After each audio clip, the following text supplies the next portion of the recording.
Sequencing. Assalamualaikum warahmatullahi wabarakatuh. Perkenalkan, kami dari kelompok 6 kelas B Indralaya yang beranggotakan saya sendiri Adinda Sela Amalia, saya Elistina ya, saya Luhur Tang Bima Nugraha, Dan saya Miftahul Karomi. Tujuan pembelajaran: mahasiswa menguasai pondasi saintifik pada materi sequencing dan analisis homologi. Prosedur proyek: 1. Carilah dan pahami materi mengenai sequencing dan analisis homologi. 2. Jelaskan tentang materi sequencing dan analisis homologi. 3. Edit video dengan semenarik mungkin. Materi singkat. Sequencing adalah teknik penting metode pengurutan DNA untuk membaca urutan basa-basa nukleotida dan suatu gen. Ada beberapa prosedur untuk pengurutan DNA. Yang paling populer adalah metode pemutusan rantai yang pertama kali ditemukan oleh Fred Sanger dan rekan-rekannya pada pertengahan 1970-an. Urutan pemutusan rantai telah mendapatkan keunggulan karena beberapa alasan. Paling tidak karena relatif mudahnya teknik ini dapat diotomatisasi. Untuk mengurutkan seluruh genom, sejumlah besar eksperimen pengurutan individu harus dilakukan dan akan memerlukan waktu bertahun-tahun untuk melakukan semua ini. Oleh karena itu, teknik pengurutan otomatis sangat penting jika proyek genom harus diselesaikan dalam rentang waktu yang wajar. Pembahasan: bagaimana teknik melakukan sequencing? Ada dua metode yang bisa digunakan untuk menentukan urutan DNA. Yang pertama, menggunakan bahan kimia untuk secara khusus mendegradasi untai DNA dan disebut sebagai pengurutan DNA Maxam-Gilbert untuk menghormati penemunya A. Maxam dan W. Gilbert. Metode kedua melibatkan penghambatan spesifik sintesis DNA enzimatik dan disebut sebagai sequencing Sanger untuk menghormati penemunya F. Sanger. Kedua metode mengharuskan produk reaksi berbagai titik akhir yang sama. Persyaratan ini berasal dari metode pemisahan yang digunakan untuk memvisualisasikan produk reaksi. Produk reaksi ini dipisahkan ukurannya dengan menerapkan arus listrik melalui matrik gel, elektroforesis, dan ujung yang sama diperlukan untuk menjaga agar produk reaksi tetap sesuai dengan mobilitas ukuran sehingga produk yang lebih kecil bermigrasi lebih cepat pada gel relatif terhadap produk yang lebih besar. A. Sequencing DNA Maxam-Gilbert. Dalam metode ini, satu fragmen DNA berlabel akhir biasanya diberi label dengan penanda radioaktif, terkena kerusakan spesifik. Bahan kimia yang digunakan untuk menginduksi kerusakan DNA adalah dimetil sulfat, menyerang G, natrium hidroksida, menyerang A, asam format menyerang G dan A, hidrasin menyerang C dan T, dan hidrasin dengan adanya natrium klorida menyerang C. Perlakuan ini terbatas sehingga rata-rata hanya satu basa di untai yang rusak. Modifikasi dan pada akhirnya penghapusan basa bukan gula menghasilkan titik lemah dalam molekul DNA yang rentan terhadap pembelahan. Selanjutnya, DNA terkena piperidin pada suhu tinggi untuk memutuskan untai pada posisi melemah. Karena reaksi ini dilakukan pada populasi molekul elektroforesis, reaksi menghasilkan tangga produk pembelahan yang sesuai dengan posisi basa itu di sepanjang untai DNA. Produk dari modifikasi kimia yang berbeda di elektroforesis di jalur sebelah pada gel dan membaca untuk menentukan urutan DNA. Ikut tampilan skema produk reaksi Maxam-Gilbert. B. Sequencing Sanger. Metode pengurutan Sanger saat ini merupakan metode yang paling umum digunakan untuk pengurutan DNA. Metode ini memanfaatkan beberapa fitur DNA polimerase. Kemampuannya untuk membuat salinan yang tepat dari sebuah molekul DNA. Arah sintesis enzimatiknya 5 aksen hingga 3 aksen.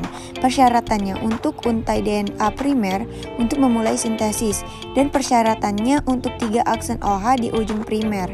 Jika 3 aksen OH tidak tersedia, untai DNA tidak dapat diperpanjang oleh polimerase. Jika di deoksinukleotida DDNTP, DDATP, DDTTP, DDGTP, DDCTP, analog dasar yang tidak memiliki 3 aksen OH ditambahkan ke dalam reaksi sequencing enzimatik. Ia dimasukkan ke dalam untai yang tumbuh oleh polimerase. Namun setelah DDNTP digabungkan polimerase, tidak dapat menambahkan basa tambahan ke ujung untai. Yang penting DDNTP dimasukkan ke dalam untai DNA oleh polimerase menggunakan basa yang sama. Aturan penggabungan yang menentukan penggabungan nukleotida alami, di mana A menentukan penggabungan T dan G menentukan penggabungan C, dan sebaliknya. Setelah polimerase menggabungkan DDNTP, rantai ekstensi berhenti. Berikut data yang dihasilkan menggunakan reaksi sequencing Sanger. C. Sequencing otomatis. Sequencer otomatis digunakan untuk memisahkan produk reaksi pengurutan, mendeteksi dan mengumpulkan melalui komputer data dari reaksi, dan menganalisis urutan basa secara otomatis, menyimpulkan urutan basa dari fragmen DNA. Sequencer otomatis mendeteksi produk ekstensi yang mengandung tag fluoresen, memungkinkan peneliti menghilangkan radioaktivitas dari proses pengurutan DNA. Panjang urutan yang dapat dibaca menggunakan sequencer otomatis tergantung pada berbagai parameter, tetapi biasanya berkisar antara 500 dan 1000 basa. Berikut data sketsa sequencing otomatis. D. Sequencing genome. Strategi ini dibagi menjadi dua kelas besar, acak atau terarah. Pilihan strategi dipengaruhi oleh ukuran fragmen yang akan diurutkan. Secara acak, sequencing DNA, fragmen DNA besar, biasanya satu lebih besar dari 20.000 pasang basa, dipecah menjadi fragmen yang lebih kecil yang dimasukkan ke dalam vektor cloning. Diasumsikan bahwa jumlah informasi yang terkandung dalam klon yang lebih kecil ini setara dengan yang terkandung dalam fragmen DNA asli. Banyak klon yang lebih kecil dipilih secara acak. Template DNA disiapkan untuk reaksi sequencing dan primer berlabel fluoresensi yang akan berpasangan dengan DNA vektor. Urutan yang berbatasan dengan sisipan digunakan untuk memulai reaksi pengurutan. Selanjutnya, urutan fragmen DNA asli direkonstruksi oleh komputer perakitan urutan yang diperoleh dari fragmen DNA yang lebih kecil. Urutan yang diperoleh dari yang pertama reaksi digunakan untuk merancang primer untuk reaksi berikutnya, dan langkah-langkah ini diulang sampai urutan lengkap ditentukan. Dengan demikian, strategi berbasis primer melibatkan langkah-langkah pengurutan berulang dari daerah DNA yang diketahui dari DNA yang tidak diketahui. Proses ini meminimalkan redundansi dan tidak memerlukan langkah cloning tambahan. Namun, strategi ini membutuhkan sintesis primer baru untuk masing-masing putaran urutan. Kebutuhan merancang dan mensintesis primer baru ditambah dengan biaya dan waktu yang dibutuhkan untuk sintesisnya telah membatasi aplikasi rutin primer berjalan untuk mengurutkan fragmen DNA yang besar. Bagaimana teknik melakukan homologi tingkat DNA dan protein pada genome?